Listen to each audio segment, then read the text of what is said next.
Bonjour à toutes, bonjour à tous, bienvenue dans Love & Geek, le podcast autour de la culture geek où l'objectif est d'être subjectif. Alors là, je suis hyper bouillant, je meurs d'impatience de faire ce podcast là. Pourquoi ? Parce que aujourd'hui on va parler de la bagarre, on va parler de la baston, on va parler de la bonne grosse salade de phalanges.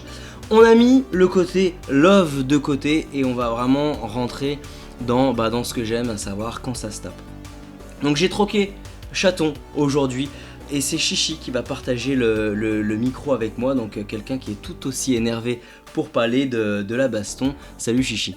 Salut Floum, franchement j'ai vraiment envie de me battre là Ouais mais j'ai envie d'en découdre. Là on rentre sur le ring, on est chaud patate, on a pensé à ce thème un petit peu ensemble, donc il y a une certaine co-animation qui va découler un petit peu de tout ça. Pour reprendre un petit peu plus mon calme et mon sérieux, je fais un petit point sur Love & Geek. Love & Geek c'est quoi ? C'est un podcast qui sort environ toutes les 3 semaines, où on va débriefer de thèmes qui nous tiennent à cœur, d'œuvres qui viennent de sortir, on vous dira ce qu'on en pense. On est présent sur les réseaux comme Facebook ou Instagram, donc n'hésitez pas à laisser des petits commentaires sympathiques si possible, on sera ravis de lire tout ça.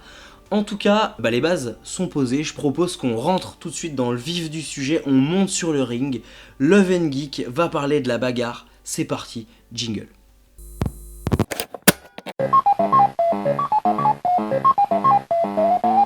Alors demain, quoi qu'on fasse, surtout je t'en supplie, essaie d'avoir une de mon vocabulaire.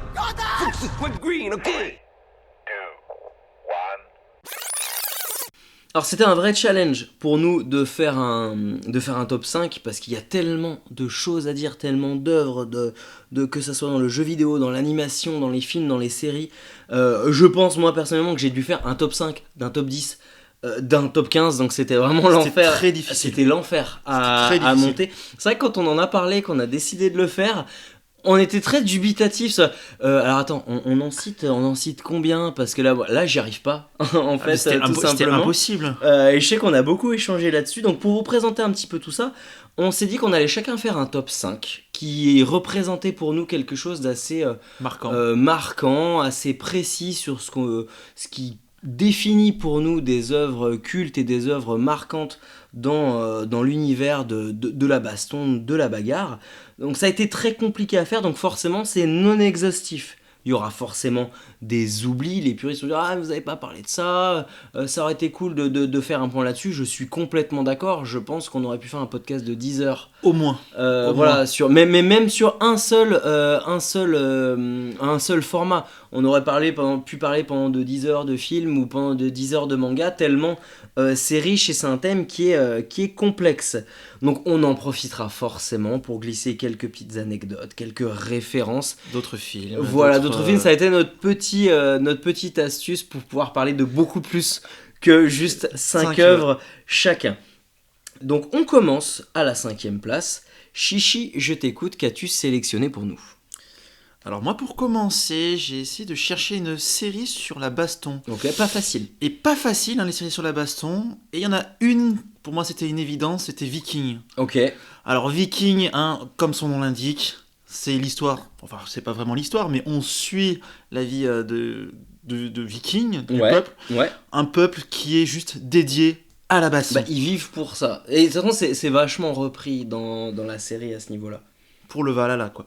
Ouais voilà, en fait eux leur objectif c'est de mourir au combat. C'est de mourir au combat, c'est l'honneur. C'est l'honneur et c'est leur but ultime, et c'est même, ça constitue leur plus grande peur aussi, c'est de ne pas avoir une mort noble, mourir de maladie, mourir c'est l'enfer en fait pour eux.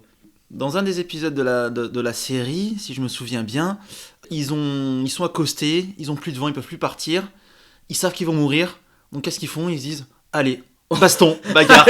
On va se taper. Quitte à mourir, venez, on se tape. Là, voilà, on peut pas plus incarner un petit peu une œuvre de baston là-dessus. Alors, je reviens un petit peu sur le côté historique, parce que j'ai potassé un petit peu. Et Ragnar, c'est un personnage qui a vraiment existé. J'ai adoré ce personnage-là.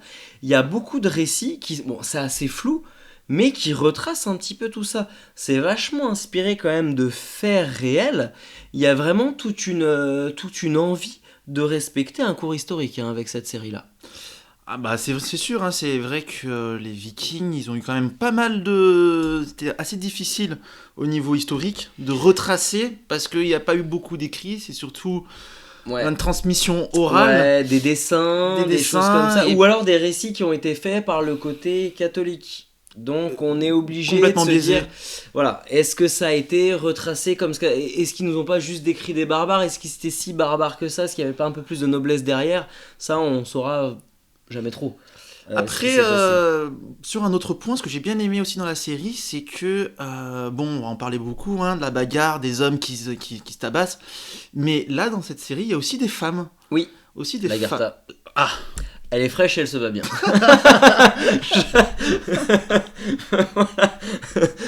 Fallait le dire, crevons l'abcès tout de suite. Alors je sais pas si elle était comme ça en vrai ou si même elle a existé, mais en tout cas elle est fraîche, elle se va bien. Mais les femmes vikings faisaient. Mais oui, les femmes. Oui, complètement. Oui. C'est un peu comme les femmes naines dans Le Seigneur des Anneaux. Elles sont là aussi pour se taper. Tout aussi s'énerver. Ouais. C'est ça. Mais en tout cas, moi j'ai trouvé que c'était une série ultra quali. On les a vraiment engloutis avec Chaton. Après, c'est aussi une série quand même qui est un peu dure à regarder parce que c'est vrai que la violence est quand même assez présente. Hein. Le sang, les décapitations, les démembrements. Ouais, mais. Ça fait tellement partie de l'univers qu'il y a une certaine authenticité. Tu vois, on pourrait parler de Spartacus, par exemple, dans le même esprit. Complètement. Spartacus, c'était bien, mais pour le coup, pour moi, ils ont pris un petit peu la chose à l'envers. J'ai adoré regarder Spartacus, mais il y avait... On va montrer du son, on va montrer des combats, et après on va raconter une histoire. Je trouve que Viking, on va raconter une histoire, mais l'histoire des Vikings, c'est ça. Et je trouvais que c'était fait de manière plus qualitative, justement, dans la réalisation. Je suis content que tu parles de séries, justement, parce que c'était pas facile de parler de séries et de parler de baston. Ah, pas du tout. Hein. Alors, moi, je parlais de quelque chose. C'est pas ultra quali. Allez, dis-le. Non, voilà, dis-le. C'est un plaisir coupable, en fait. Allez, dis-le. Alors, ne me jugez pas. Je vais parler d'une série, mais c'est la petite anecdote. Ça s'appelle Cobra Kai. Pourquoi je vous parle de Cobra Kai ? Parce que moi, c'est une Madeleine de Proust. Parce qu'en gros, c'est ce qui se passe 20 ans ou 30 ans après Karate Kid. D'accord. Et en fait, on frôle un petit peu le nanar, mais on va reprendre un petit peu tout cet univers-là, mais les acteurs qui étaient les héros de la dernière fois reprennent un petit peu leur rôle 30 ans après, donc Johnny Lawrence est encore Johnny Lawrence, et il va nous parler, et on va suivre cette histoire-là quelque chose qui est complètement décalé, qui est assez fun, beau, faux possible. Alors on va pas regarder ça pour la chorégraphie des combats, mais qu'est-ce que j'ai rigolé à regarder ça. Alors, c'est pas du grand cinéma, de la grande série, mais c'était trop drôle. On va le faire le podcast sur les nanars, c'est sûr. Oui, non mais en fait on le dit. À chaque fois aussi, faut qu'on fasse quand même un podcast sur les nanars. Parce que vu comment t'en parles là. Ouais, non mais en tout cas voilà, bon plaisir. Vous savez pas quoi regarder en lendemain de soirée, vous savez pas quoi regarder, vous voulez rigoler, regardez Cobra Kai, faut le prendre au 4e degré et c'est topissime. Alors moi en 5e position, je vais vous parler d'un film que j'étais scotché devant, je l'ai découvert il y a une dizaine d'années. C'est un film qui s'appelle The Drunken Master 2. Alors ça paraît très compliqué comme ça, mais en français c'est Le Combat de Maître 2. C'est un film de Jackie Chan, c'est pour moi la base de la base des films d'arts martiaux. Excuse-moi, comment tu l'as traduit ? Combat de Maître 2. Et tu peux répéter le nom ? The Drunken Master 2. Alors effectivement, dit comme ça, on se dit en fait c'est juste un mec qui va dans un bar et qui prend des shots et il vomit jamais. Mais non, pourquoi ? Parce que c'est la légende de la boxe de l'homme sous. D'accord, ok. Boxe de l'homme sous qui est repris dans plein d'œuvres. Pour ceux qui lisent du manga, Naruto le reprend avec Lee quand il prend son traitement, qui bascule complètement, qui devient vénère. Il devient trop fort en plus. Boxe de l'homme sous qui est une boxe qui est très imprévisible, avec des moves qui sont extrêmement capillotractés, avec beaucoup de souplesse, beaucoup d'agressivité, beaucoup de création là-dedans. Et c'est Jackie Chan. Est-ce que tu penses que c'est pas un peu aussi métaphorique ce style de combat ? Dans le sens où on est d'accord que quand tu vois une personne qui est à 2 grammes, les coups qu'il met, il va d'abord tomber avant que... Moi, si je pratiquais la boxe de l'homme sous, je me sentirais beaucoup plus fort que ce qui se passe en vrai, ou indestructible, tu vois. Mais là, dans cette œuvre-là, tu as l'impression en fait que c'est le lâcher-prise. Tu sais, le côté art martial, oui. c'est très militaire, c'est très strict, c'est très normé, c'est très précis. Bah, c'est un art. C'est un art, mais c'est un art qui demande beaucoup de rigueur. Bien sûr. Et quand Jackie Chan, on va pas le présenter, c'est pour moi le plus grand artiste martial du cinéma. Je le place devant Bruce Lee, je le place devant Jet Li. Ah oui, quand même. Ouais, parce que je trouve qu'il est, il a un côté humble que j'adore et qui moi me constitue un petit peu le côté maître de l'art martial. Toujours en plus avec ce faciès très souriant. Ouais, et il a ce côté humble. Ce côté je le fais pas pour envoyer du lourd, je le fais parce que c'est ma philosophie de vie. Je trouve que ça ressort chez Jackie Chan. Pour la parenthèse, mais je trouve que la boxe de l'homme sous c'est le lâcher prise. On sort du côté strict, on sort du côté normé et on laisse libre cours à l'agressivité, à la création pure. Et ça se ressent dans cette œuvre là où quand il a pris un coup de saké, le mec il est il devient invincible quoi. Il est déjà pas dégueulasse, de base. Est déjà bon, mais là il devient ingérable en fait. C'est ça, il est ingérable. C'est à 10 types autour, il les regarde vénère, tu sens qu'il a pas peur, il est ingérable et il les défonce. Et c'est un très très bon film du cinéma chinois des années 70. Vous verrez, moi dans tous mes tops, il y a que de l'asiatique. Parce que c'est mes plus belles œuvres de baston, de bagarre, parce qu'il y a une chorégraphie, il y a une rigueur, il y a une beauté dans tout ça. Et Jackie Chan, il est époustouflant. De toute façon, Jackie Chan, il a fait énormément de films où à chaque fois il nous fait des chorégraphies, oui. des sauts périlleux. Mais il fait tout, c'est incroyable. C'est incroyable. Hein. Et là, pourquoi j'ai choisi cette œuvre-là ? Parce que c'est le Jackie Chan cinéma chinois. D'accord. Il y a moins ce côté américain, on va en mettre plein la vue par des explosions. Il y a ce côté un peu burlesque du cinéma chinois, mais très traditionnel. Et de le voir évoluer dedans avec des tenues traditionnelles chinoises, avec le village, c'est à voir. Je me demande à vérifier s'il n'est pas disponible sur YouTube. Ah, carrément. Ah bah ouais, c'est donc, une bonne info. Pour ceux qui aiment bien le cinéma de baston à l'ancienne, regardez-le parce que c'est topissime. Après aussi, on peut parler de tous ces autres acteurs asiatiques. Oui. Il y en a beaucoup. Hein. Il y a eu Jet Li pendant une grosse période. Ouais. Une grosse période. Jet Li, il a eu son lot de succès. Il a commencé justement avec le cinéma chinois, mais c'est vrai qu'il a été très vite propulsé dans toute cette sphère américaine. Oui. Mais alors moi, Jet Li, Danny the Dog. Incroyable, exemple, Danny the Dog. Hein. De la folie. Un très bon film. Mais c'est vrai qu'il y a cette inspiration années 80, années 90 sur les films de baston où il y en avait pour tous les goûts quoi. Ouais. Et pareil, années 80-90, on est obligé, je suis désolé d'en parler, mais on va en parler. On est obligé de parler de Jean-Claude Van Damme. Chuck Norris ou les deux? Mais oui, mais en fait, alors, Jean-Claude Van Damme, qu'on aime ou qu'on n'aime pas le personnage, franchement... Ah bah je le trouve génialissime. Ah mais dans ces scènes de film, alors oui, il joue que dans des navets, mais par contre, c'est vrai que... je vois ce que tu veux dire. Mais excuse-moi, mais bon, oui. Cite-moi un bon film où tu te souviens où Jean-Claude Van Damme a été... Le Grand Tournoi. Un film où ça se tape. Un film où il parle pas quoi. Ouais, non mais je suis complètement d'accord avec toi. J'adore Jean-Claude Van Damme. Ah mais moi j'adore. Hein. Et il a marqué le cinéma de son empreinte et notamment sur les films de baston. Kickboxer, le Grand Tournoi, c'est des films qui pour moi je les regardais en boucle quand j'étais plus jeune. Ah, de toute façon, oui, il y a même encore des mèmes qui sont faits dessus, je crois, par rapport à ces films. C'est un personnage, donc t'as envie de le voir dans ces films, quoi.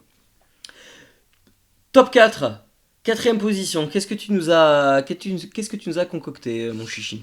Alors, moi, je pensais à un film, je savais pas si j'allais le mettre ou pas, parce que moi, vraiment, la définition de la bagarre, c'est vraiment les points, c'est la sortie du lycée. La sortie du lycée. Je vais t'exploser. C'est le racket, quoi. Voilà. Ouais, vas-y, passe un choco ou je te démonte. Pour moi, c'est. Voilà. Là, j'ai l'impression que tu nous as sélectionné quelque chose d'un peu plus ancestral. Un peu plus ancestral, oui. C'est le film 300. Oui. Alors pour moi, voilà, 300, c'est vraiment le gros film de baston.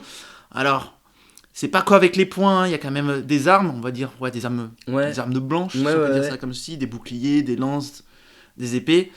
Mais c'est vrai que pendant tout le film, c'est que de la bagarre, encore une fois. C'est de l'affrontement pur. L'affrontement pur. On est d'accord. On pourrait dire que c'est un film de guerre, mais vu que chaque scène est quand même centrée sur un personnage contre un autre, c'est pour ça que je l'ai mis dans ce top de la bagarre. En fait, il y a une direction artistique sur 300 qui, pour l'époque, a vachement changé. Oui. On avait des effets visuels très marqués, exacerbés, volontairement exagérés, qui était moi que je trouvais génialissime, qui était visuellement très très beau, et puis centré sur le guerrier spartiate qui pour moi incarne le guerrier ultime. Moi ce que j'aime bien avec ce film, c'est que vraiment tu pourrais prendre une scène au hasard et c'est un fond d'écran Windows, quoi. Oui, je vois ce que tu veux dire. Ils ont fait. Tu prends une claque visuelle sur n'importe quel plan séquence. C'est un tableau, quoi. Ils ont réussi à faire un film de bagarre en tant que tableau. Oui. C'est un peu même limite onirique, avec ses effets visuels, avec ses couleurs. Onirique, c'est ça le mot, c'est que t'as l'impression que comme ils l'ont tourné, ils veulent pas retracer un film historique, ils veulent le faire passer au stade de mythe et de légende. Exactement. Donc dans cette direction artistique-là, tu as cette envie de se dire, est-ce qu'ils étaient vraiment comme ça ? Parce que ça frôle ça frôle la légende, ça frôle le mythe. Moi j'y crois parce que je trouve que tu vois, on parlait ce côté un petit peu titre d'époque. Oui. Moi tu me demandes de trancher entre le Viking ou le Spartiate, je crois que je choisis le Spartiate. Pour moi c'est le guerrier, j'imagine une brute de 2 mètres alors qu'à l'époque il devait être beaucoup plus petit. Complètement et beaucoup plus fin. Ouais voilà, mais j'imagine un mec mais imbougeable, tu vois. Et d'ailleurs on parlait de scène un petit peu, chaque scène pour être un fond d'écran. Du coup quand tu l'as cité, j'étais très surpris de le voir cité dans ton top, et en fait je me dis mais il a trop raison, c'est un film où ça se tape tout le long. Ils ont ciblé un affrontement et ils en ont fait un film de 2 heures. J'ai revu la scène de Léonidas qui s'embrouille, enfin qui corrige le messager perse, où ils disent écoute, t'es venu chez moi, t'insultes ma meuf, je te l'ai dit, tu parles au nom de tout le monde, t'assumes. Je le revois mettre un front kick de l'espace. Il tombe dans le puits comme ça au ralenti. Je trouve que ça plante le décor sur bon, on va pas faire un film d'histoire. Il y aura des trucs vrais, mais on est là pour vous en envoyer mais plein la gueule. Ah mais c'était vraiment une très bonne séance. Hein. J'ai vraiment eu du plaisir à le voir au cinéma. Oui. C'est ce genre de film que c'est mon regret de pas l'avoir vu au cinéma. Ouais. C'est dommage. Hein. Après aussi pareil, ce film-là, je trouve qu'il est ça qui me fait rire, parce que tu peux amener tout le monde voir ce film, les mecs ou les meufs, parce que les mecs ils vont dire ouah, il y a de la baston tout le temps, et les meufs, et ben en fait t'as que des beaux gosses torse nu avec le six pack. C'est ça. Toi elle te regarde à côté, t'as ton kilo de popcorn. elle te regarde, après elle regarde le film, il faut ouais, en fait, on a passé 2 bonnes heures. C'est un plaisir pour les yeux, il y a une belle réalisation derrière. En plus, tu m'avais dit que la femme de Léonidas... Oui, c'est Cersei. C'est incroyable. Mais je m'en rappelais plus. Je la vois, je suis fait, mais c'est Cersei. Et effectivement, elle a pas changé. Hein. Immortelle, comme Will Smith. ou Pharrell Williams.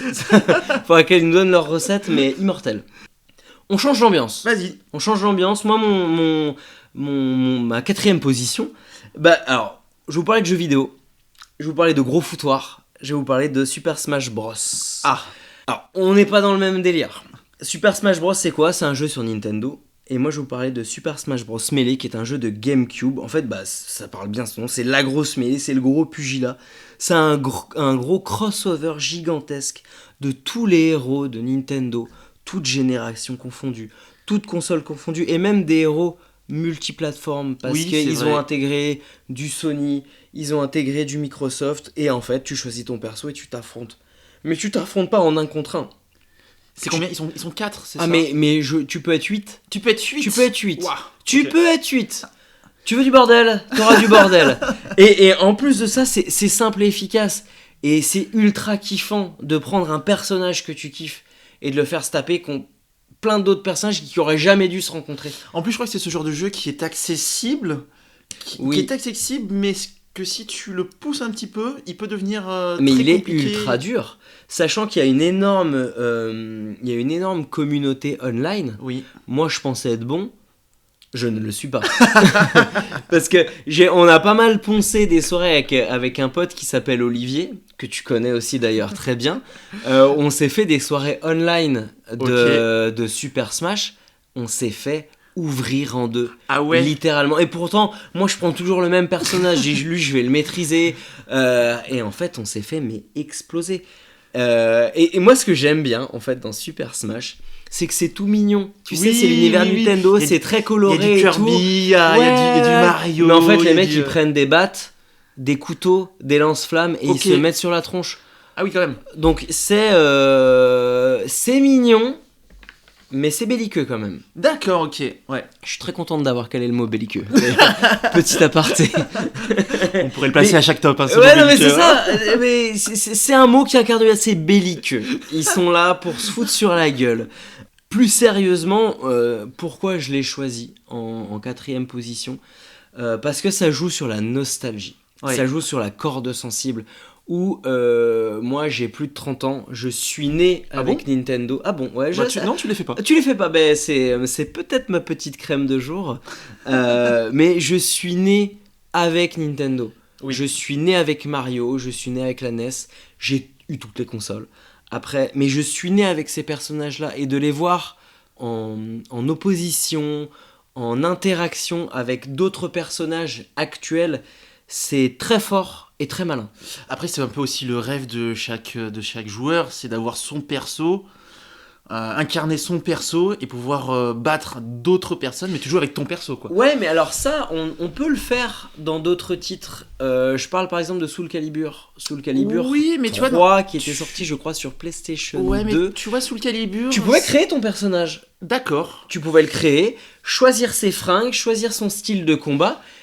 Ça, c'était génial. Oui, mais tu n'as pas ton perso. Tu n'as pas incarné un personnage Nintendo et tu ne l'as pas fait jouer et exploser des tronches comme tu voulais. C'est vrai. Et voir Peach exploser des tronches, il y a un petit côté kiffant quand même. Ah bah tu m'étonnes. C'est vrai que Soul Calibur, tu vois, je voulais en parler, mais... Je l'ai vu dans tes notes. Dans la parenthèse. Je vais en parler parce que j'aime bien. Ah bah franchement, Soul Calibur, parce que pareil, j'ai passé quand même pas mal de temps, mais je le trouve que c'est pas la baston. Enfin, c'est une baston parce que... ils ont quand même des armes énormes. Oui. Et ça, c'était ultra kiffant. Oui. Nightmare a une arme énorme. Astaroth a une arme énorme. J'ai envie de te dire, c'est peut-être même l'un des premiers jeux où tu peux avoir des armes blanches, de baston avec des armes blanches. Alors il faudrait poncer un peu plus l'univers du jeu vidéo, mais oui, en tout cas le plus marquant. Le premier. Il n'y a pas tant de jeux de baston avec que des armes, justement. Parce que pour moi, il était sorti sur Dreamcast, et la vraie frustration, c'était quand j'étais jeune, qui avait une Dreamcast ? Moi. Tu sais que c'est une de mes consoles préférées. Eh ben, je t'ai pas connu assez tôt. Ouais, c'est vrai. Parce que la Dreamcast, pour moi, c'était un pas dans l'univers japonais. C'était une console qui était très japonaise, avec des jeux très japonais, alors que Nintendo,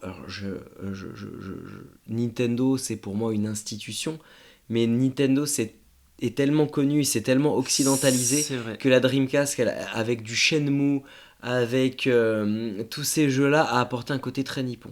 D'accord, ok. Et c'était un kiff Soul Calibur. Ah, mais Soul Calibur, c'est un kiff. Hein. Comme pareil, je reglisse aussi une autre note, c'est un petit Tekken. Ouais, un petit Tekken. Parce que là, Tekken, pour moi, là, c'est de la baston. Tekken, c'est la base de la base. Là, c'est les pieds, poings, on cherche pas à comprendre, quoi. Ouais, et puis Tekken, là, il y a le 8 qui sort. Ah, il y a le 8. Il y a le 8, Tekken 8. Puis Tekken, ça a été dérivé avec un fil conducteur. Ils ont essayé de faire une pseudo-cohérence au niveau de l'histoire. Ouais, alors l'histoire, oui. On joue pas à Tekken pour l'histoire. Ni à Soul Calibur d'ailleurs pour l'histoire. Ni à aucun jeu de baston, on joue pour l'histoire. Tekken, c'est peut-être avec Street Fighter le jeu le plus connu de versus de baston. Moi, je les ai pas retenus dans ces tops-là. Pourtant, je suis très puriste de ce type de jeu. Non pas que ça soit mainstream ou évident, mais j'apprécie y jouer. Oui, mais je n'ai pas passé des soirées folles comme j'ai passé avec Super Smash. D'accord, ok, je comprends. Mais c'est un vrai jeu de baston. Peut-être encore une fois aussi pour, comme je disais, l'accessibilité. Parce que c'est vrai que... c'est plus technique. C'est plus lent. Tekken, voilà. Tekken, t'appuies sur tous les boutons. Bon, bah tu fais... À part si tu prends... comment il s'appelle Eddie. Ouais, bah Eddie, il tourne dans tous les sens. Là, je te fais un combo, mon petit. Et je sais pas comment j'ai fait. Tu sais que tu ne referas jamais ce combo-là. Mais c'est passé. Il faisait de la capoeira, c'était trop bien. Mais alors pour moi, le vrai jeu de baston puriste, c'était Virtua Fighter. Où là, on était un peu plus sur le gros level. On digresse un peu. Beaucoup. On a cité beaucoup de titres parce que ça nous fait plaisir. Ça nous permet de parler de plein de choses qu'on avait envie de parler hors de notre top, mais au moins on le parle comme ça. On va recentrer un petit peu. On a fait top 5, top 4, numéro 3, début du podium. Chichi, tu vas nous parler de quelque chose d'extrêmement stylé. Alors, c'est vraiment pas connu, je pense pas que ça soit super connu. J'ai du mal à le dire si c'est un dessin animé ou un manga. Tu peux pas trancher pour moi. C'est très difficile. Le titre, ça s'appelle Afro Samouraï. Donc c'est déjà tu sens qu'il y a de la fusion. Déjà c'est un peu comme la cuisine, c'est très fusion. Donc c'est un personnage noir qui a un seul but dans sa vie, c'est de tuer le numéro 1. Alors je vais te refaire l'histoire un petit peu mieux. En gros, c'est une légende que si tu as le bandeau du numéro 1, tu es un dieu. OK. Et il existe le bandeau numéro 2. Du numéro 2. Oui. Et il faut avoir le bandeau du numéro 2 pour pouvoir défier le numéro 1. Et ce fameux Afro Samouraï a le bandeau du numéro 2. Par contre, tout le monde peut le défier lui. Voilà. Donc sa vie, c'est que de la baston tout le temps. J'ai trouvé ça d'une efficacité redoutable en termes de pitch. Parce que Afro Samouraï, c'est 5 épisodes, c'est ça ? C'est que 5 épisodes, ouais. Il y a une saison 2, mais qui est pas géniale. Ok. Mais la saison 1, elle est vraiment très très bien. Et je trouve que c'est expliqué en une phrase. C'est genre, il y a un numéro 1, pour le défier, il faut être numéro 2, il n'y a que 2 bandeaux. Donc n'importe qui peut être numéro 2 à condition d'avoir battu le numéro 2. Dès le premier épisode. Et une fois que tu es numéro 2, tu peux aller voir le numéro 1 et te taper. Je trouve que c'est fluide, c'est limpide, ça permet de rentrer tout de suite dans le décor. C'est très très très bien réalisé. Je suis hyper content que tu l'aies cité. L'animation est très très bien, les combats sont très bien retransmis. On n'arrive pas à quitter les yeux quand le combat est commencé. C'est vraiment une très bonne animation. Au niveau de tous les dessins animés manga, je vais pas dire que c'est peut-être pas la meilleure, mais on est quand même dans un... en fait, moi, il y a un côté réaliste. Vous le voyez pas, mais je mets des énormes guillemets. Tu mets des très grosses guillemets. Parce que les combats sont rapides. T'as 5 épisodes, et je pense que des combats d'épée, des combats de samouraï, des combats de ce que tu veux, ça dure jamais 25 minutes comme un épisode de One Piece. C'est vrai. C'est des combats qui vont durer 30 secondes, parce que chaque coup peut être fatal. Et dans Afro Samouraï, ça pulse, ça avance, c'est vif, c'est dynamique, il y a une animation de dingue. Et je suis très très très content que tu en aies parlé. Et d'ailleurs, quand j'ai vu ton top, quand tu me l'as envoyé, je les ai rematés. Oui. Alors, ceux qui connaissent Crunchyroll, moi je suis abonné dessus, c'est disponible sur Crunchyroll. C'est un manga un petit peu oublié, c'est une animation un petit peu oubliée, mais c'est vraiment à voir. Parce que comme tu le disais, pour moi il y a une vraie fusion. Il y a l'univers manga et il y a la street culture américaine. C'est vrai, parce que comme tu le disais, par exemple la bande originale, la bande son, c'est fait par RZA. Ouais. RZA qui était dans le Wu-Tang Clan. Ouais. Donc il y a ça sent le rap, ça sent le ghetto américain, exactement. Ça sent le côté vraiment street culture à fond. Et il y a quelqu'un d'extrêmement stylé qui double la voix d'Afro. Et de son alter ego. Et de son alter ego, bien sûr. C'est Samuel L. Jackson. Capable du meilleur comme du pire. Moi, je l'aime bien. Un Pulp Fiction ou un Snake in the Plane, tu vois. On devrait faire un podcast sur les nanars. Mais ouais, alors vraiment, pour les personnes qui aiment bien l'animation type manga, qui veulent quelque chose de pas prise de tête, ces 5 épisodes de 30 minutes, c'est un régal. C'est clair. Après, pour moi, après, il y a le tout petit point noir, c'est que vraiment, il n'y a pas de morale. Enfin, il n'y a pas de... C'est vraiment le pitch, c'est du début à la fin, c'est ça. C'est le numéro 2 veut aller tuer le numéro 1. Ouais, mais on est là pour parler de salade d'offre. C'est vrai. On est là pour parler de baston de rue. C'est vrai. Est-ce que la morale, on a quelque chose à carrer? C'est vrai. Est-ce qu'on va faire de la philosophie qu'on va se frapper? Je ne pense pas. Est-ce que tous les coups sont permis? J'ai envie de dire oui. Mais alors moi, je fais une petite parenthèse un peu plus sérieux sur un sujet qui est plus lourd. Oui. Afro, c'est hyper rare de voir un personnage principal qui est noir. Dans l'animation. Mais dans tout, c'est hyper rare.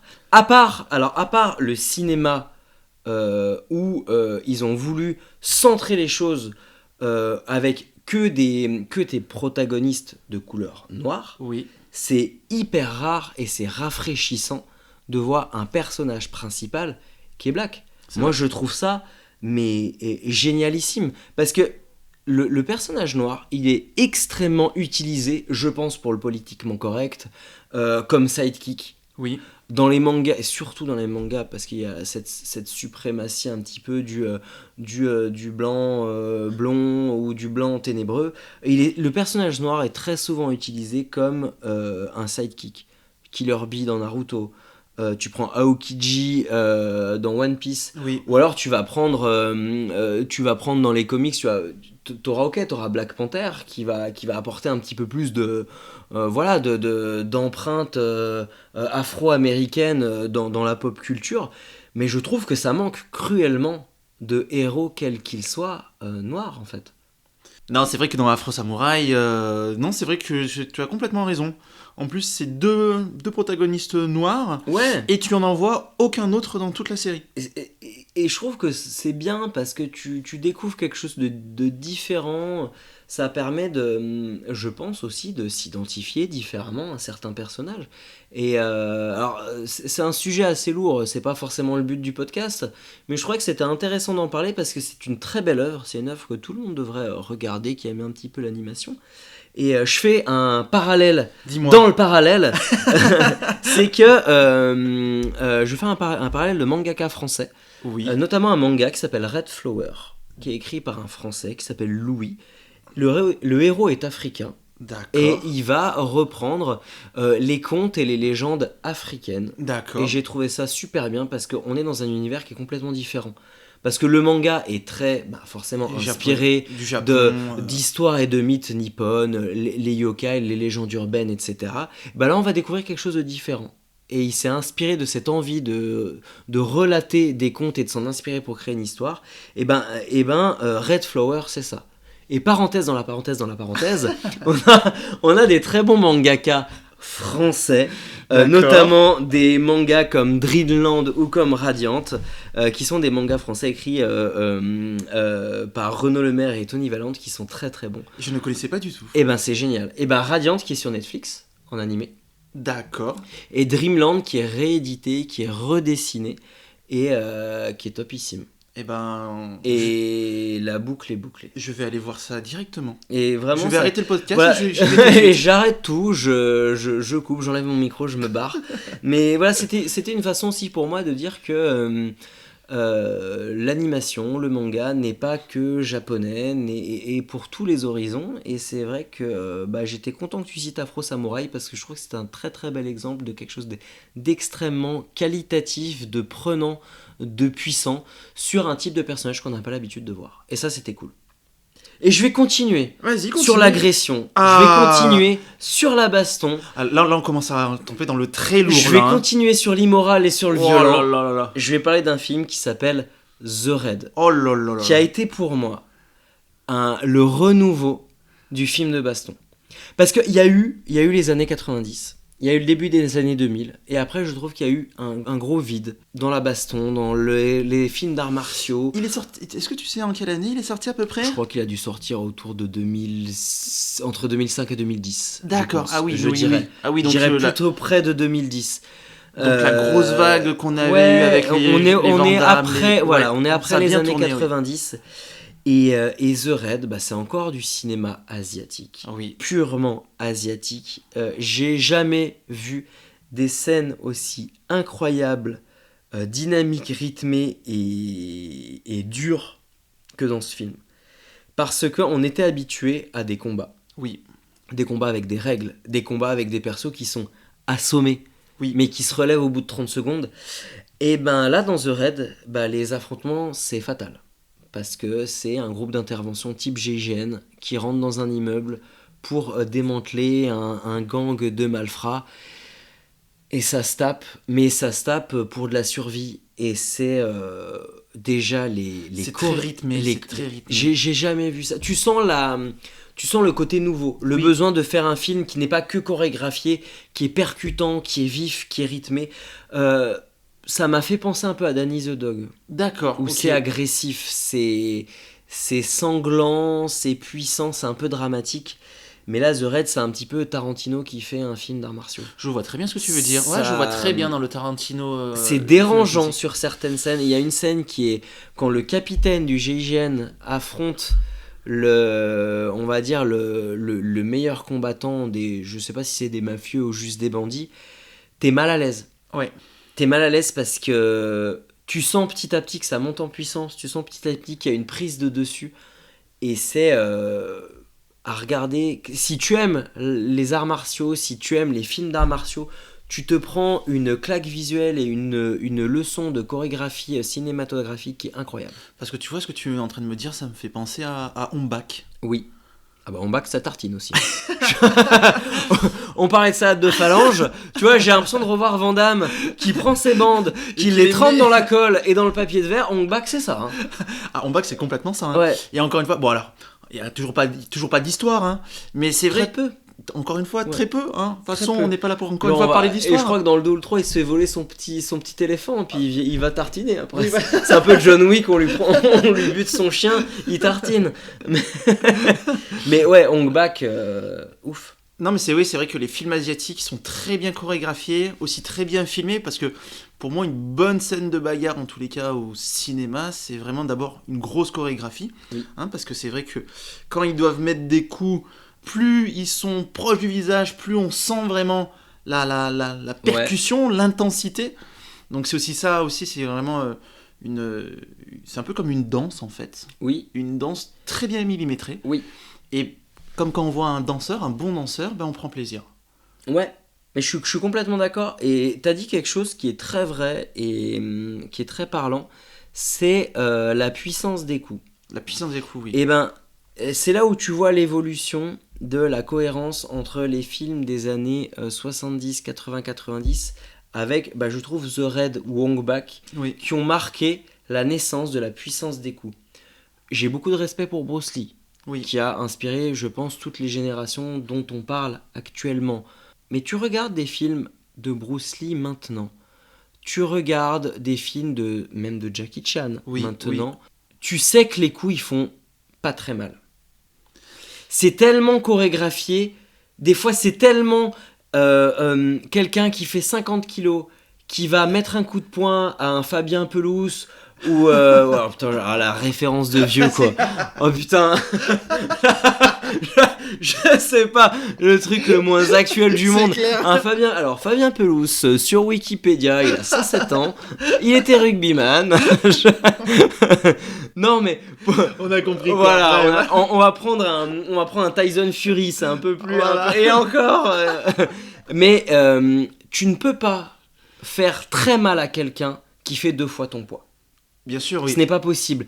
Et il y a eu beaucoup de chorégraphies où tu sais que les coups, ils ont pas d'élan, ils ont pas d'impact. De toute façon, tu les vois, ils volent, ils tombent, la façon de tomber, Mais tu regardes Hong Bak, tu regardes The Raid, tu sais que c'est violent, et tu sais que ça fait mal. Ah bah là, ça fait très mal. Ah bah là, tu te prends un de leurs coups, t'as la mâchoire qui est Hong Bak, c'est de la boxe thaï. Ouais. La boxe thaï, pour en avoir fait 2 mois parce que c'était trop violent, je me rappelle de mon prof qui me mettait des coups de bâton, enfin bref, c'était très violent.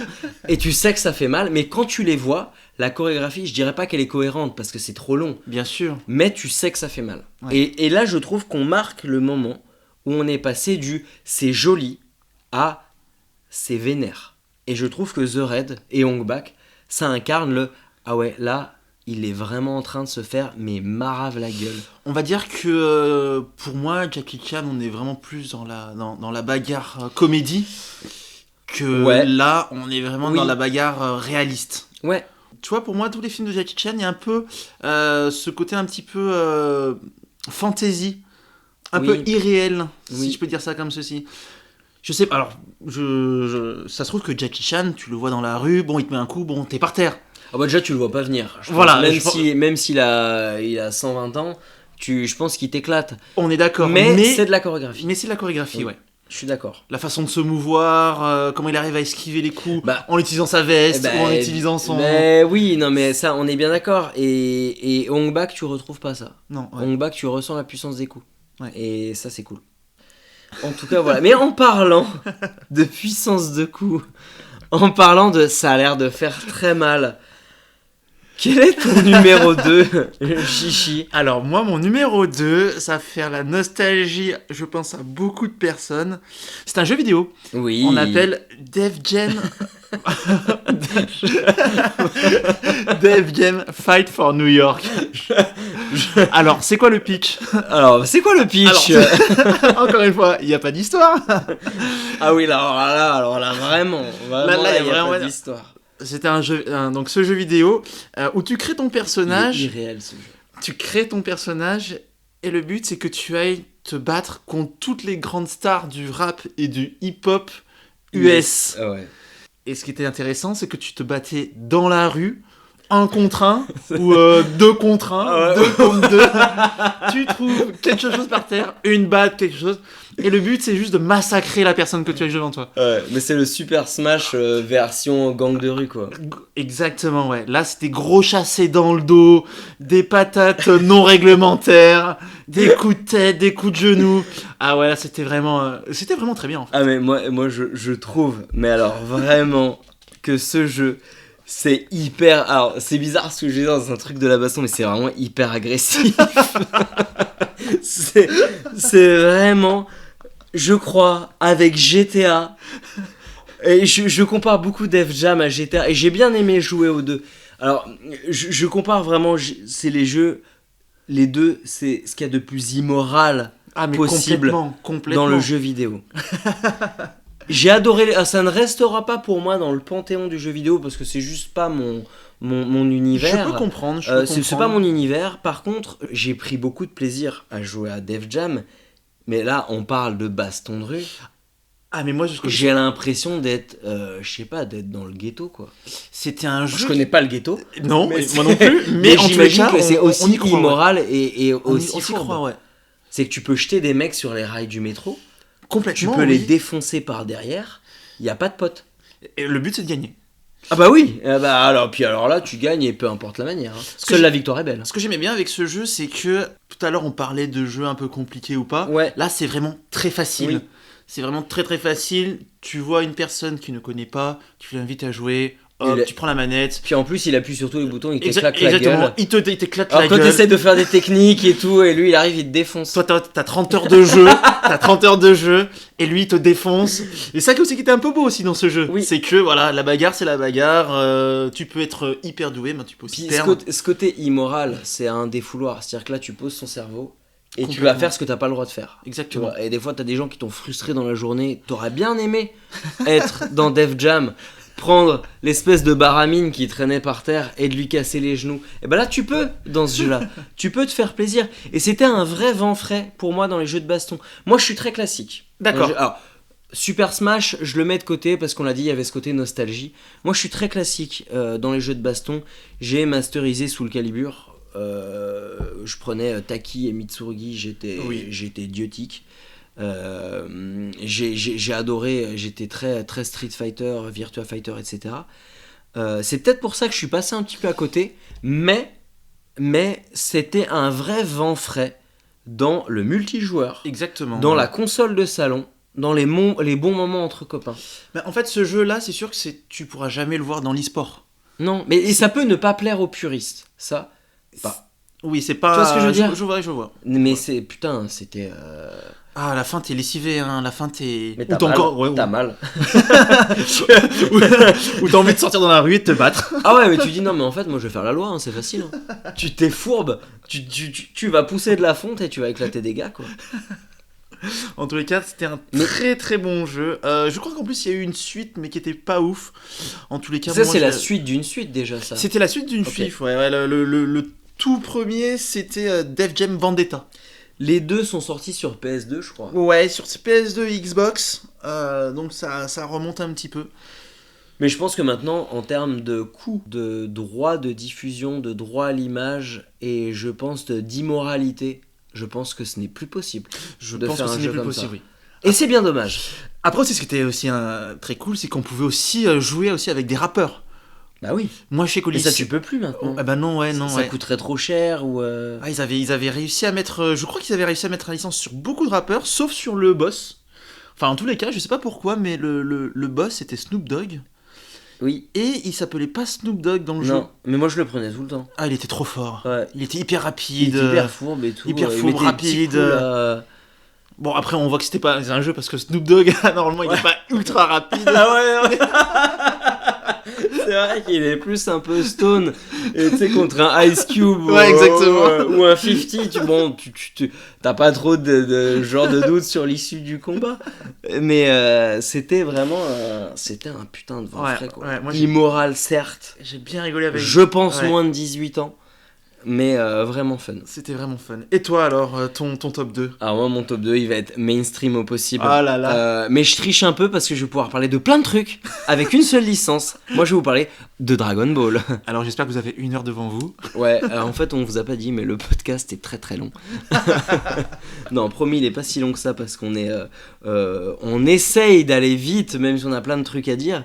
Mais moi je vais parler de Dragon Ball parce que je vais plus en parler en tant que licence qu'en tant que œuvre à part entière parce que Dragon Ball ça a surpassé le simple manga parce que Dragon Ball c'est de l'animé, c'est du bouquin, c'est des combats de cartes, c'est des jeux vidéo, c'est une institution, c'est multigénérationnel, c'est cultissime et incontournable qui est pour moi un petit peu la base de la base. En fait j'ai découvert le manga avec Dragon Ball. Je crois qu'il y a beaucoup de personnes qui ont découvert les mangas avec même le Club Dorothée plus d'une manière générale. Base, ouais. Mais tu ne savais pas que tu mettais un pied dans le manga. Oui. Mais tu trouvais ça trop kiffant. Tu savais pas trop pourquoi, tu savais pas ce que c'était. Et Akira Toriyama qui est un génie dans le design, dans l'univers et dans la fluidité des scénarios. C'est basique certes, mais ça passe grave et ça passe crème. Et il faut pas oublier que Dragon Ball, en fait, tout tourne autour de la baston.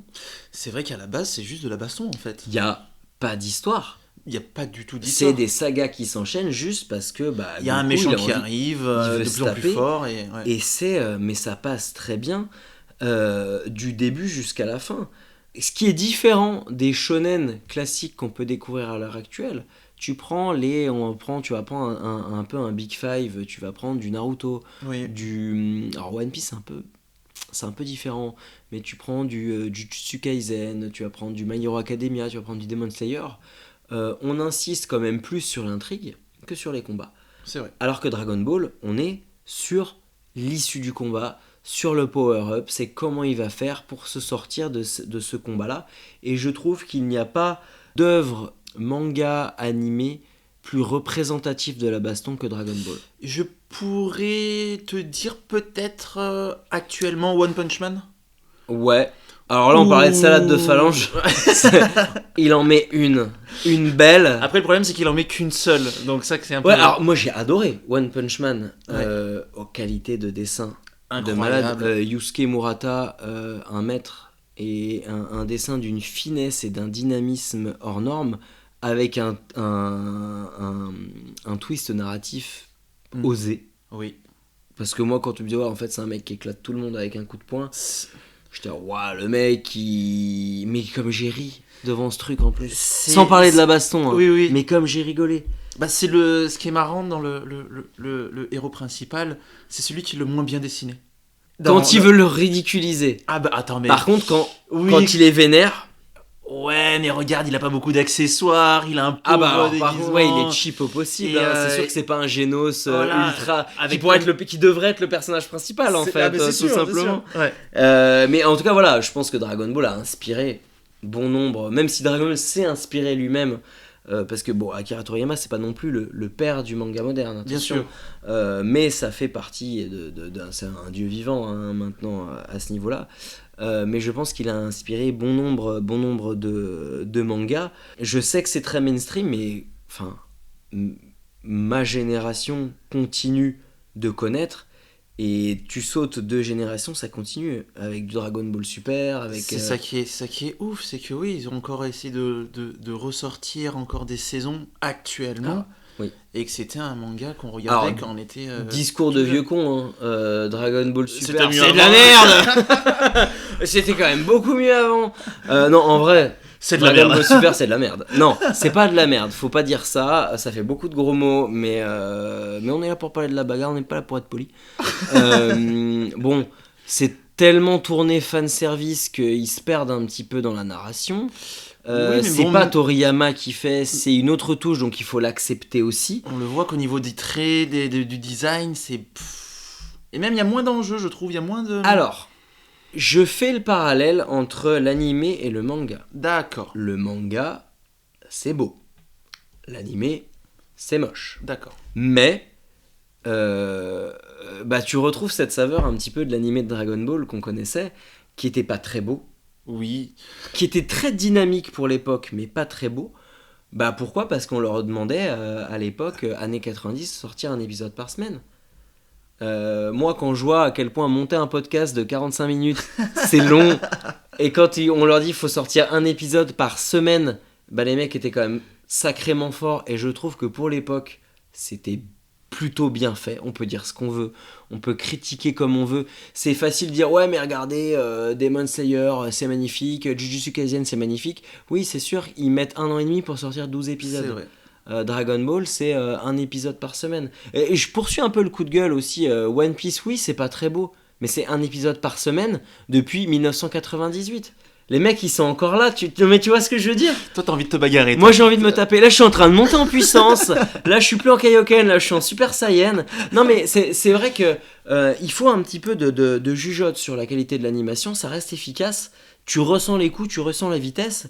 Et Dragon Ball, à lire ou à regarder, c'est un kiff ultime. Est-ce qu'il y a des... alors, je sais pas s'il y en a certains qui connaissent, les versions Kai en animé ? Oui. Animé, oui. En animé, oui. Bah oui, en fait, ce qu'ils Parce que moi, je connaissais pour One Piece Kai. Alors, les Kai, c'est mais quoi ? Dragon Ball Kai, bah oui. Pour expliquer, les Kai, c'est quoi ? C'est... ils ont pris, dans un épisode, ils enlèvent toutes les redondances, ils enlèvent aussi les génériques, et ça permet en fait en 1h30 de voir 10 épisodes. Parce que c'est vrai qu'un épisode de 20 minutes, on en voit 10. Mais je pense que d'ailleurs en fait ça a existé le côté Kai avec Dragon Ball. Parce que Dragon Ball Kai existe. Oui. Et c'est génial parce qu'ils ont pris que ce qui était intéressant, que ce qui était vif, que ce qui était bien animé. Ils ont enlevé tous les hors-séries, tous les filers. Et moi je les ai re-regardés il n'y a pas si longtemps que ça. Putain, mais comme ça a bien vieilli, quoi. Ouais, ça a bien vieilli. Ah ouais, vraiment. Ouais. Alors, ça a été remasterisé, hein. D'accord. J'ai pas regardé les versions des années 90, mais tu sens qu'il y avait un côté précurseur, ne serait-ce que dans le dessin et dans l'univers. Toriyama, il était en avance sur son temps. Et c'est... Je ne pouvais pas parler de bagarre, de faire un podcast de baston, sans citer Dragon Ball, qui a été pour moi un petit peu le berceau de beaucoup de choses. Mais je vais pas dire, si vous ne connaissez pas Dragon Ball, regardez-le, parce que je pense que tout le monde connaît. Mais, en tout cas, regardez-le en version Kai, quoi. Et ils ont fait d'ailleurs, pour finir sur Dragon Ball, des très très bons jeux de baston. Tu joues à Dragon Ball, tu joues à Budokai Tenkaichi, mais c'est jouissif au possible. Ah, c'était incroyable. Bah, de toute façon, quand tu commences à regarder Dragon Ball, ensuite tu deviens fan. Oui. Et ce qui était bien avec ce genre de jeu vidéo, c'est que tu pouvais incarner vraiment tous les personnages que tu voulais, quoi. Et puis souvent les licences, il y a un portage qui est très mauvais. Oui. Dragon Ball, les licences, les jeux globalement, ça a toujours été bon. Il y en a même eu des, c'est excellent. Et franchement, tu prends Vegeta quoi. Enfin, moi je prends Vegeta. Moi je prenais que Broly. Moi je prends Vegeta ou Tenchinan. Tenchinan. Ah bah bien sûr. D'accord, ok. Mais attends, mais Tenchinan il est super fort. Mais même dans le manga. Non, mais oui, d'accord, ok. Je sens beaucoup de jugement dans le timbre de ta voix. un petit peu énormément. Mais Tenchinan quand il fait son Kiko, ouais. Ça c'est vénère. Bon, à chaque fois, il est après toutes des boîtes, mais ouais, Baby Vegeta, tu balançais des Final Flash à la tire-la-tout-va, là, et tu cassais des bouches. Enfin, tu annihilais des bouches, même, je dirais. Dommage que j'ai pas de console, parce que j'aimerais bien y rejouer, tu vois. Moi aussi, là, je suis trop chaud. Mais d'ailleurs, ils vont en sortir un bientôt. De toute façon, ils en sortent un tous les ans, hein, je crois. Ouais, mais de toute façon, la licence, elle est tellement rentable que... Elle est rentable, et puis elle est inépuisable. Parce que c'est comme FIFA, tu vois. Tous les ans, tu sors un FIFA, tous les ans, tu sors un Dragon Ball, ça fonctionne. En tout cas, voilà, j'ai terminé ma parenthèse Dragon Ball. Ça me permet aussi d'éviter de parler de tout l'univers manga, parce qu'on aurait pu citer tous les mangas possibles. Pourquoi j'ai pas la Dragon Ball? Parce que ça permet d'englober un petit peu tout ça. Voilà, tout simplement. Tu as bien fait. Passons maintenant au number one. Waouh. Number one, où quand je l'ai lu, ça m'a fait du bien. J'ai dit, ok, c'est bon, il en a parlé. J'ai failli faire la grosse bourde. Donc je te laisse présenter ton œuvre en première position. Et franchement, quand aussi tu m'avais envoyé tes notes et que je n'avais pas vu beaucoup de jugements, que je n'avais pas vu cette référence-là, je me suis dit, mais comment c'est possible? Parce que réellement, c'est dans le top 2, quoi. Ah bah oui, c'est dans le top 1. Et là, c'est le top 1, finalement. C'est le top 1. Alors, je vais parler d'un film. On va essayer de faire une petite devinette. C'est un film qui est sorti en 99. Fait par le réalisateur David Fincher. Ok. Alors c'est qui? C'est Seven, Zodiac, Social Network. Social Network, bon film de baston. C'est une sorte de baston social. Comme quoi il est dans plusieurs univers. Vas-y, continue. Allez, avec encore d'autres indices, il y a Edward Norton. Génial. Il y a Brad Pitt. Génial. Et il y a Helena Bonham Carter. Ok, parfait. Alors moi je suis moins fan, mais j'ai l'impression qu'elle est sortie tout droit de l'univers de Tim Burton, mais elle est excellemment brillante dans le rôle de Marla. Elle est aussi un peu dark hein, quand même. Elle est très dark, Bellatrix de toute façon. Voilà, mais elle est très dark, et puis bien évidemment on parle de... On parle de quoi? On parle de Fight Club, bien sûr. Ça porte bien son nom, il mérite d'être là parce que tout est dans le titre. De toute façon dans le titre on sait qu'il y aura beaucoup de bagarres. Oui. C'est un très bon film, j'ai vraiment adoré, je pense que comme beaucoup de personnes. Cultissime. Pourquoi on le met dans le film, dans la partie bagarre? Parce que automatiquement le Fight Club, alors on va faire très très rapidement le pitch. En fait c'est juste des gens qui font des combats clandestins. Voilà. Merci pour cette critique. En fait, ils font des combats clandestins. Voilà. Mais c'est top. Hein. Ah non. Mais il y a un fond, il y a un vrai fond au niveau du film. Mais c'est vraiment la partie aussi bagarre qui est aussi intéressante. C'est l'apologie de. C'est un peu l'apologie du tournoi. C'est un peu l'apologie de la baston. Bien sûr. C'est exactement. Des gens, en fait, c'est des perdus de la vie qui ont trouvé une raison de vivre. Et c'est de se battre par la bagarre, exactement. Par l'expression de leur mal-être, de leur haine et de la colère par des combats clandestins. C'était un très très bon film. Alors déjà il y a un casting de rêve, on l'a dit. Je dirais même que c'est l'âge d'or de Brad Pitt. Parce que c'est à l'époque où il y avait des expressions de visage. Oui, parce que maintenant avec le Botox, il est un peu plus figé. Et puis après il est resté un petit peu cantonné dans un rôle générationnellement parlant. Il y avait son côté acteur, moi je trouve, de génie. Tu parlais de Seven tout à l'heure, excellent. L'Armée des 12 singes, excellent. Fight Club, brillantissime. Et après il y a eu 3, il y a eu un petit peu ce côté superstar, belle gueule qui va pas salir quoi. Alors, pour moi ça reste un acteur de génie, mais moi c'est à ses débuts que j'ai préféré le voir évoluer. On pourrait aussi parler aussi de Snatch aussi, là où il avait. Mais alors, Snatch, il a pareil, on aurait pu en parler dans la bagarre, mais moi j'ai loupé tous mes trucs. Tu vois, quand je te disais moi je pense que tu me redemandes de faire un top dans un mois, ça n'a rien à voir, parce que Snatch, c'est pareil. Il a été très très très bon, hein. C'est un très bon acteur à l'intérieur. Excellent, une diction du langage gitan. Faut le regarder en VO ce film-là, comme il parle gitan en VO, c'est sublime. C'est vrai qu'en VF ça le fait moins parce qu'on a moins cette culture. Alors que c'est pas mal. Non, c'est très bien aussi. Et puis ça tartine. Et ça tartine. Hein. Ça tartine. Ah bah là aussi c'est du point. C'est... Ah oui, là c'est des... Têtes de briques. Ah là c'est des bonnes patates de forain là, comme on dit. Hein. Ouais, exactement. En plus de ça, mais je suis très très très content que t'aies parlé de Fight Club parce que je me rappelle à un moment... Je me suis réveillé en sursaut en pleine nuit. Mais le truc, genre, il y en a des gens qui stressent. Bon, moi, je stresse pour le podcast. Et je me suis fait, j'ai pas parlé de Fight Club. Et je crois que je t'ai envoyé genre un message à 6h du mat. Putain, j'ai oublié Fight Club et tout. Et je fais, c'est bon, t'inquiète. Je l'ai prévu dans mon top. Donc, ça aurait été trop dommage que je passe à côté. Une bande-son a tombé par terre. Incroyable aussi. Moi, je revois la scène où il y a la musique des Pixies à la fin. On peut spoiler, de toute façon on fait ça. Est-ce qu'on spoil ? Mais on fait que ça dans cette émission, moi je spoil tout le temps, je suis sans pitié. De toute façon c'est la bagarre. Et ça serait tellement abusé que quelqu'un n'ait pas vu Fight Club, parce que pour moi c'est quelque chose, qu'on soit fan ou pas, il faut pas passer à côté. Donc si vous êtes passé à côté, n'écoutez pas ce que je vais dire, mais la scène de fin où ils sont dans l'immeuble, avec la baie vitrée, où il y a tout le plan du Fight Club qui s'exécute avec la musique des Pixies, Where Is My Mind. Enfin, c'est une des scènes, moi je trouve, les plus cultes que j'ai jamais vues.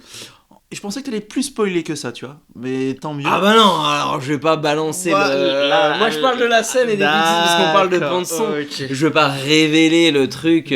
Parce que ça serait dommage de le révéler. Mais d'ailleurs, j'ai vu plein de trucs sur Facebook où ils souhaitaient bon anniversaire à Brad Pitt et ils balançaient je spoil du coup, la photo d'Edward Norton et ils disaient bon anniversaire à Brad Pitt qui fête ses 60 ans.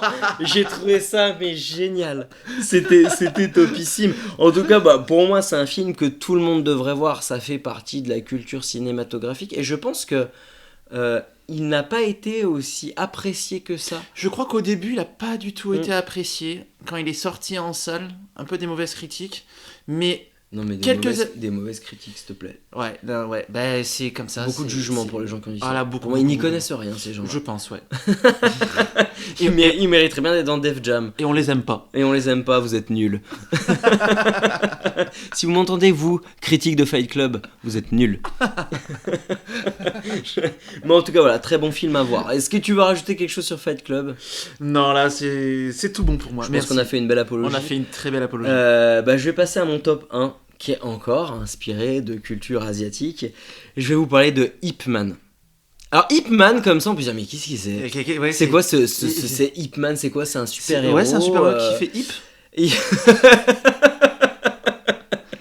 Il a une cape et il fait Ip. Il y a un autre qui fait Hop. Et il a un peu de... Ça c'est le deuxième film, c'est la suite. Mais... Ip Man et non, en fait Ip Man, est-ce que j'ai su après, je l'ai découvert en regardant le film, mais après ça m'a intéressé.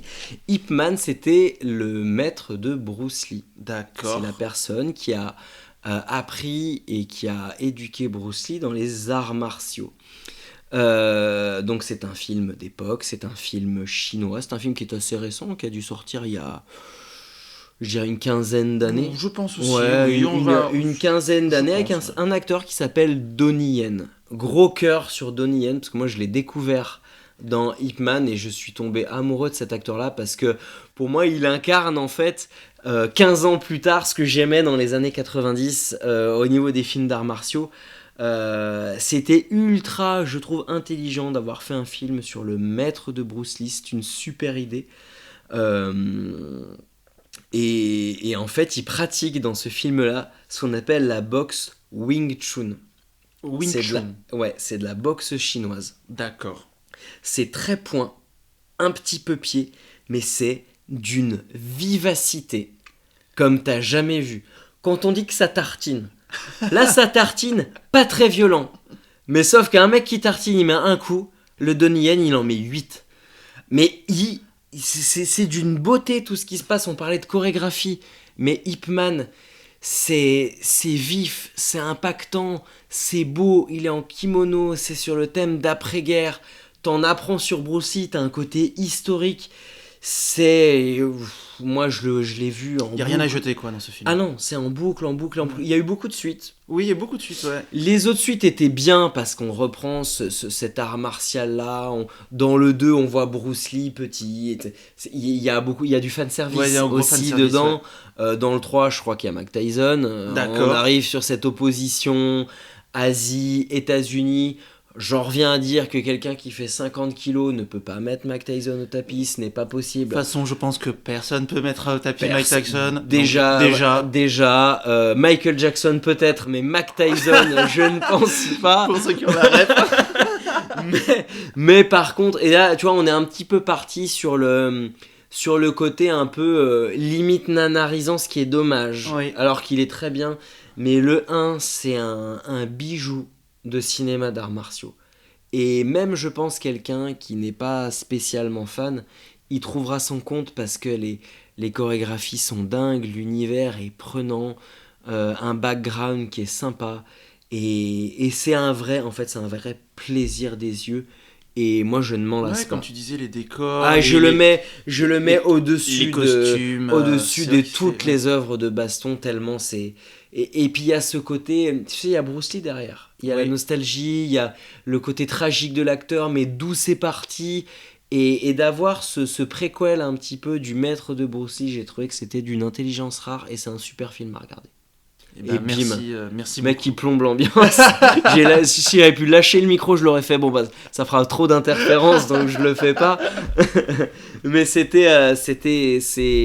pense que je vais le regarder en rentrant. Je pense que je vais aussi le re-regarder. Tu l'as vu. Oui, je l'ai vu il y a très longtemps à sa sortie. Après j'ai continué le 2 et je me suis arrêté au numéro 3. Re-regarde-le, tu vois, c'est comme quand t'as parlé d'Afro Samouraï pour l'émission, je les ai re-regardés, je les ai même finis ce matin, et c'était une claque visuelle. Tu vas re-regarder Hitman et tu vas te prendre une claque visuelle. J'adore me prendre des claques. Il faut mieux se prendre une claque visuelle qu'une claque. Qu'une vraie claque. Hitman tout court.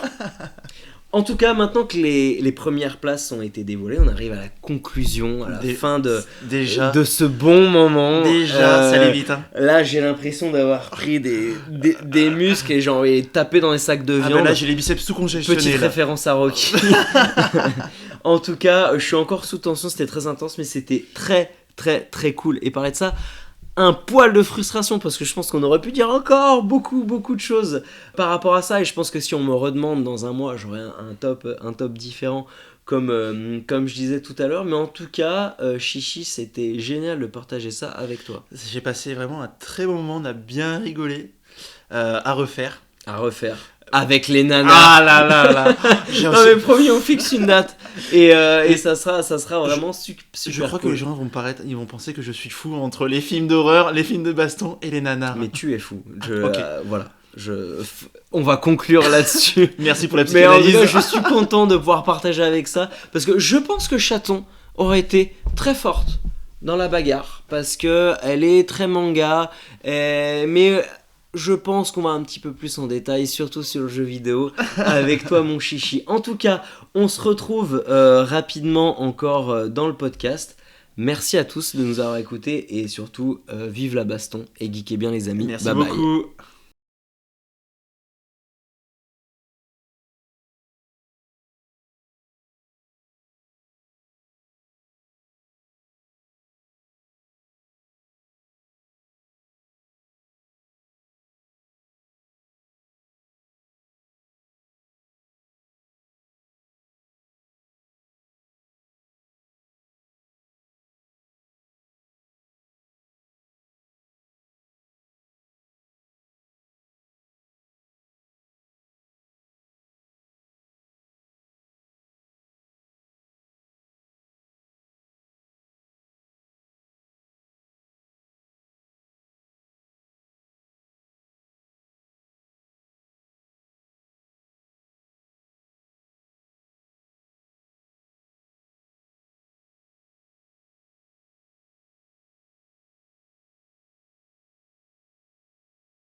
franchement, c'était un super podcast. Ouais, j'ai bien rigolé. Hein. Et tu sens qu'il y a beaucoup de refs et que ça c'était fluide tout seul. Ouais, et ça me donne envie de. Tu vois, tout le listing qu'on a fait, j'ai envie de tous les revoir, tout. Putain, mais alors là, il y en a pour des centaines d'heures. Ah putain, c'est clair. Et ben, trop cool. Je pense qu'il va être très rapide à monter. Tu t'enregistres encore là. Ah merde. Tu